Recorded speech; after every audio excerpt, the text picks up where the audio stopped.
Buenas tardes y bienvenidos al tercer apartado de la unidad 1, el relieve y las aguas. En este tercer apartado vamos a hablar de las aguas del planeta Tierra. Bien, he querido empezar este tema mostrándoos esta imagen en la cual hay una serie de datos que son de gran importancia, son de gran relevancia, en el cual muestra cuáles son los porcentajes del agua en nuestro planeta. Bien, el 70% de nuestro planeta está formado por agua, ¿vale? Y el 96,5% del total del agua de nuestro planeta es agua salada que está en los océanos, en los diferentes mares de nuestro planeta. Por lo tanto, eso nos deja con un 3,5% de agua dulce. El agua también es un elemento, es un agente que modifica y que forma parte de nuestro relieve, ¿vale? Vamos a ver los diferentes elementos del agua en nuestro planeta. Es decir, vamos a hablar del agua a nivel continental o el agua a nivel marítimo. Bien, en primer lugar, las aguas continentales. Las aguas continentales comprenden diferentes elementos, ¿no? Diferentes formas de relieve. En este caso estaríamos hablando de los ríos, los lagos, los depósitos subterráneos y los hielos.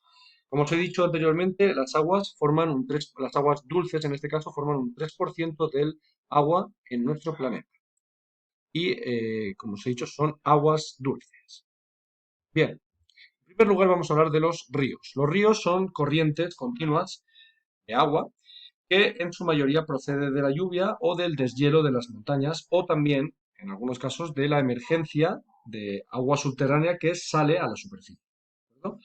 Los ríos principales suelen desembocar en el mar o en un lago y los afluentes lo hacen en otro río, ¿vale? Desembocan en otro río. Nutren de alguna manera los ríos principales. Estos ríos son muy importantes, son esenciales para la vida, aunque sean un porcentaje muy bajo.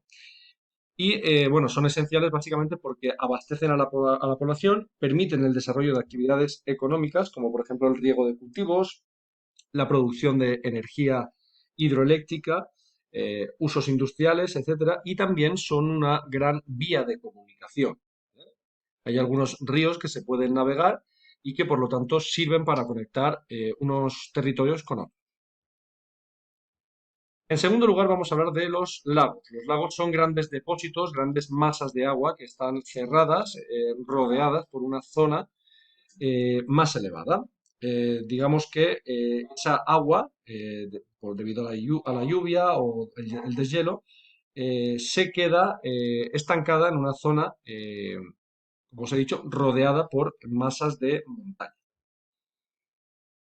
Cuando su tamaño es pequeño se suele denominar laguna, pero cuando ya cuando suele tener una cierta cantidad, una superficie muy grande, suele llamarse lago, ¿vale? En el caso de que su agua sea salada, se considera como un mar interior. En tercer lugar, tenemos a las aguas subterráneas. Las aguas subterráneas componen el 20% de las aguas continentales y constituyen la principal reserva de agua potable.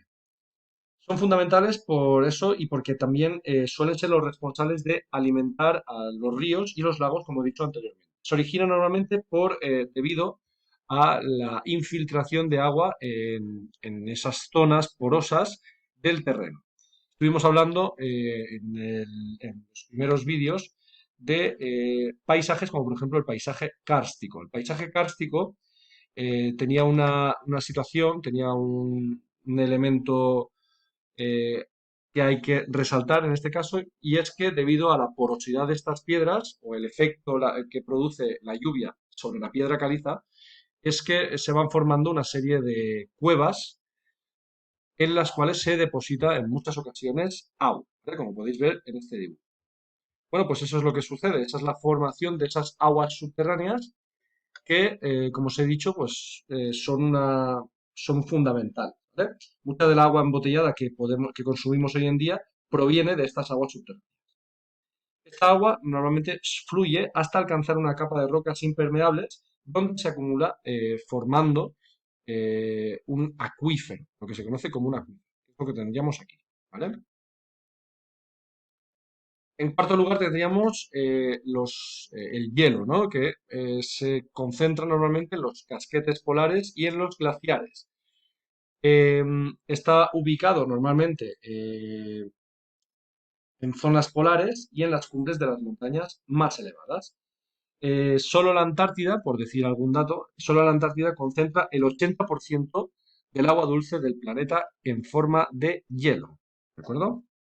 Antártida es este continente que tenemos en el Polo Sur y que es un territorio en el cual no vive gente, en este caso solamente hay exploraciones científicas o militares, y como podéis ver es una zona de gran importancia para nuestro planeta porque representa el depósito del 80% de agua dulce. ¿De acuerdo? Bien, vamos a hablar ahora del segundo apartado de este subapartado, de un segundo subapartado, en este caso en el cual vamos a hablar de las aguas marinas. En este caso son aguas que corresponden a los océanos y a los mares y que suponen el 97% del total de las aguas mundiales. Estas aguas tienen una particularidad y es que están en constante movimiento, ¿vale? Y impulsadas por una serie de corrientes marinas, las mareas y las olas. ¿Qué son esas corrientes marinas? Bueno, pues las corrientes marinas son masas de agua que se desplazan, se mueven a modo de ríos, por así decirlo, dentro de los océanos. Cuando la temperatura de esa corriente suele ser superior a las aguas próximas, hablamos de aguas cálidas. Cuando es inferior, hablamos de corrientes frías. ¿De acuerdo? Como podemos ver en este mapa, las flechas rojas establecen unas corrientes cálidas y las flechas azules hablan de las corrientes frías.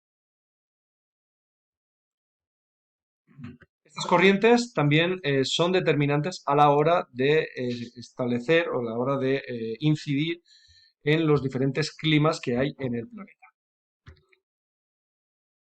En segundo lugar, vamos a hablar de las mareas. Las mareas son una serie de subidas y bajadas que que se producen a diario en el mar y que se provoca, muchas veces viene provocado por la fuerza gravitacional de la Luna. Como podéis ver en este dibujo, la Luna actúa, la gravedad de la Luna actúa, incide en nuestra Tierra y se deja notar sobre todo en estas mareas, ¿vale?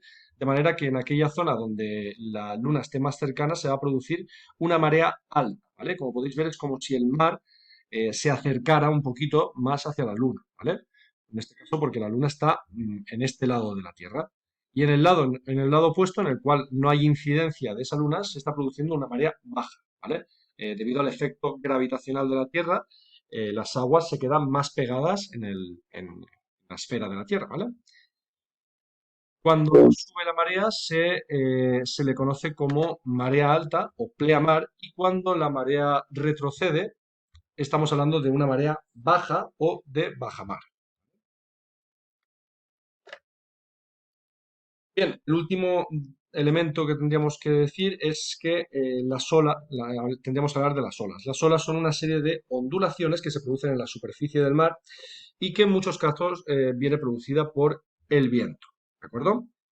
Bueno, pues hasta aquí el apartado 3 del tema y este es el último vídeo de la unidad 1. ¿De acuerdo? Un saludo.